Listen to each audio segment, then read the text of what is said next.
देखिए 10वीं क्लास का ना आपका एसएसटी का पेपर है 20 दिसंबर 2025 को प्री बोर्ड का। तो मैं आपके लिए पिछले साल का पेपर लेके आया हूँ मॉर्निंग शिफ्ट का, और ये शॉर्ट वीडियो मैं आपको इसलिए प्रोवाइड कर रहा हूँ जिससे कि आपको शॉर्ट वीडियो में क्वेश्चन पता चल जाए, और इसकी लॉन्ग वीडियो और थोड़ा बहुत समझाया भी हुआ है पेपर आंसर के साथ।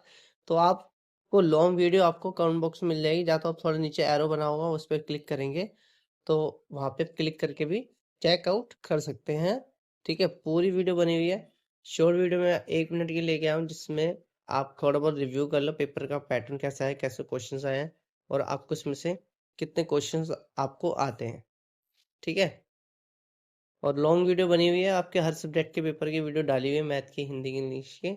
तो वो भी आप चेक कर सकते हैं। ठीक है।